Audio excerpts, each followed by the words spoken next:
d'où vient l'enthousiasme, le tien? D'où vient cet enthousiasme?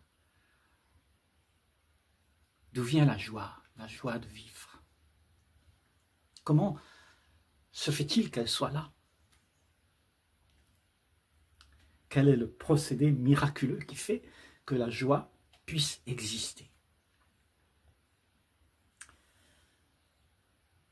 Pour cela, il est nécessaire que l'esprit soit en paix.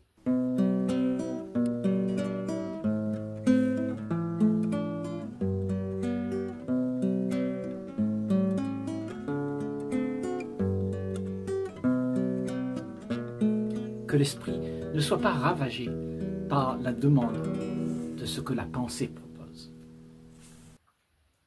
Parce que quand il y a des choses qui sont proposées par la pensée, l'esprit s'active à être ce que la pensée demande d'être. Et la pensée en elle-même n'est pas joyeuse, parce que c'est quelque chose de mort. Ça vient du passé, ça rumine, ça ressasse, ça répète. Donc ça ne peut pas être joyeux. Donc, si tu peux voir que c'est cette pensée qui t'empêche d'être libre pour exprimer ce qu'il y a au-delà de toutes les pensées.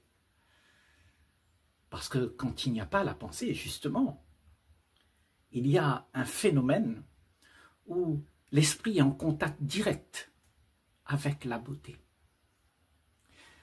L'esprit est capable de prendre la beauté et de l'admirer et de faire encore en sorte que cette beauté soit partie de lui-même.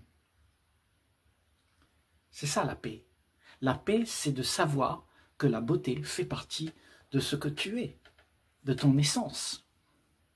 Et quand tu sais que cette paix, cet amour, cette joie, ça fait partie de la beauté, alors tu ne peux que être libre pour exprimer ce que tu es pour de vrai. Et ce que tu es s'exprime à travers de l'enthousiasme, à travers une expression où tout est fait pour faire en sorte que les choses puissent être unies. C'est ça ta vraie nature. Ta vraie nature, c'est de pouvoir faire en sorte que tout ce que tu fais puisse unir, rassembler, reprendre en considération tout ce qui a été divisé et remettre en ordre. C'est ça l'enthousiasme.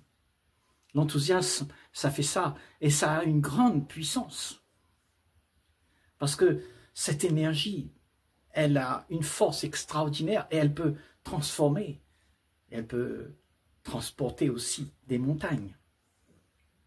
Là où tu croyais que c'était impossible, elle vient et elle arrange les choses pour que ce soit possible. Oui, c'est ça. C'est ce que tu es.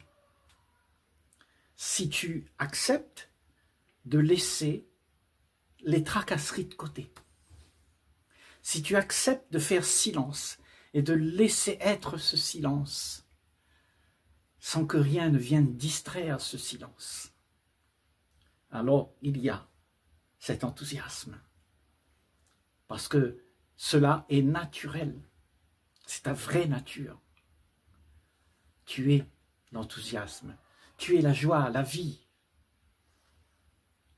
Et quand tu es comme ça, puisque tu n'as plus de tracasseries, alors ce que tu vas montrer, c'est l'expression de ce qu'il y a de plus beau.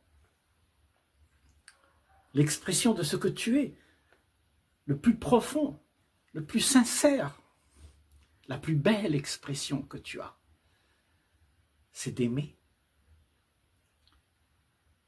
En fait, il n'y a plus personne qui aime, puisque cet enthousiasme, c'est l'amour. Et personne ne peut faire cela. Il n'y a personne là. Il y a juste cette expression qui se présente, qui est là parce qu'il y a silence. C'est quelque chose qui devient naturel. Nous sommes ce naturel.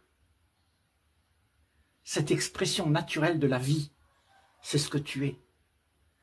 Mais tu vois, à force de traverser dans toutes les histoires que nous avons vécues, les expériences que nous avons eues, nous avons cru qu'il y avait quelque chose d'autre à récupérer, à trouver. L'illusion a fait croire qu'il y a un but. Donc tu voudrais gagner quelque chose qui puisse égayer ce mental qui est tout le temps dans la névrose, dans la répétition. Mais ce mental ne peut pas changer. Il ne peut que être cela. La pensée ne peut que être le résidu d'une mémoire qui se réitère et qui se répète. Mais comme tu t'es identifié à ça, alors tu es devenu morose et tu voudrais changer. Mais ce que tu es à ce moment-là, ce que tu appelles moi, ça ne peut pas changer. Pour que l'enthousiasme puisse se présenter, il faut que cela soit absent. Que tu ne résides plus là où les pensées te subjuguent et te demandent d'être ce que tu devrais être. Parce que ce que tu devrais être, alors, n'est pas le silence. C'est quelque chose qui va embrouiller le silence. Tu vas te donner d'être ce qu'il devrait y avoir. Et ça, c'est un programme que la pensée a mis en place pour que tu puisses continuer à croire qu'il y a quelque chose à gagner, quelque chose à atteindre, un but à avoir, un nirvana à trouver, un état de bien-être qui sera excellent. Tout ça, ce sont des leurres, des histoires que la pensée te raconte. Parce que cette pensée, elle a l'intention de devenir ce que le maximum de glorification qu'il puisse avoir soit là. Il veut être glorifié, être reconnu comme étant celui qui est arrivé quelque part. Mais il n'arrivera jamais quelque part. Ce n'est qu'une illusion. Parce qu'il n'y a pas d'endroit où aller. Puisque tu es ce que tu es, c'est l'éternité. Et une éternité n'a pas d'endroit où aller. Partout où tu es, tu es. Parce qu'il n'y a pas de commencement, il n'y a pas de fin. Et c'est pour ça que c'est possible de découvrir, au-delà de tout ce que les pensées proposent, quelque chose d'immense. Il y a de la beauté dans ce qui est immense. Quand tu regardes les oiseaux, les fleurs, le ciel bleu, n'est-ce pas là une beauté? Une beauté qui peut te transformer si tu sais être en contact avec elle. Mais bien souvent, nos pensées nous empêchent d'être en contact avec cela. Nous sommes occupés tout le temps. Nous n'avons pas le temps de nous connecter avec l'essence même de ce que tu es. Parce que c'est ton essence là que tu vois au bout du ciel bleu, dans les nuages, dans les oiseaux, dans les fleurs, dans les choses qui se passent. C'est ton essence. Et cette essence, si tu rentres en contact avec elle, alors toutes tes pensées disparaissent. Et c'est là que l'enthousiasme émerge.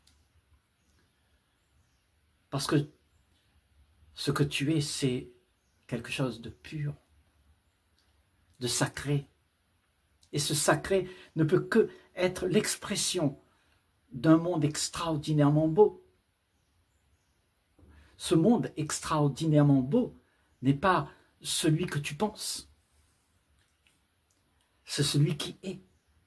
Il a toujours été. Personne ne peut l'inventer.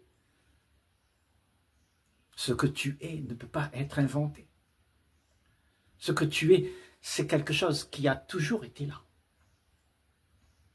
Et enfin, tu entres en contact avec ça. Tu épouses ton essence. Et ton essence émerge à travers tout ton être. Parce qu'il est libre de toute pensée.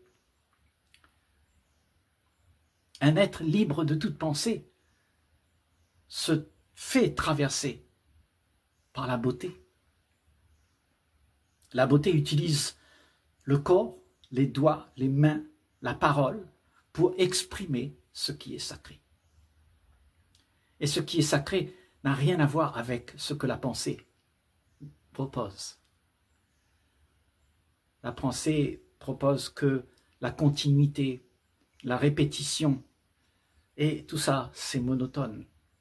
C'est pour ça que la plupart d'entre nous, on pense qu'il y a quelque chose à trouver, un égaiement quelque part, un événement qui va changer la situation. Mais tout se répète toujours de la même manière. Donc, quand tu ne penses plus à ce que serait demain, à ce que tu pourrais devenir, à tout ce que tu pourrais avoir, toutes ces choses, si tu les abandonnes, il ne te reste plus qu'un silence. Et dans ce silence se trouvent toutes les réponses que tu cherchais depuis toujours. Parce que dans ce silence, il y a la paix. C'est là où réside l'amour, la beauté, la joie d'être présent, la joie d'être là. Et ce qui est là, c'est de l'enthousiasme, c'est de l'amour. Et cela est la solution pour que tout ce qui se passe autour de toi, en toi, puisse être éradiqué. Donc, la pensée, elle ne peut pas résister face à ça. Elle doit disparaître. Parce qu'elle va reconnaître qu'elle n'est rien d'autre que du passé. À ce moment-là, émerge ce que tu es. Et ce que tu es là n'est pas quelqu'un. Il n'y a personne là. Il y a juste la vie. L'expression la plus belle qui puisse exister chez l'homme. C'est-à-dire quand il est dépouillé de tout ce qu'il se donne d'être. Il est le sacré. Il est celui qui donne l'ordre à tout qui fleurit. Fleurit dans l'harmonie, dans la joie, dans la paix. Il n'y a rien d'autre. Et ça, c'est le destin de tout un chacun qui sait mettre en place l'abandon de tout ce qu'il pense. Non pas de tout ce que tu penses qu'il y a à penser, mais de tout ce que tu penses être. Parce que c'est pas vrai. Tu ne peux pas être ce que tu n'es pas. Ce que tu es, c'est la vie.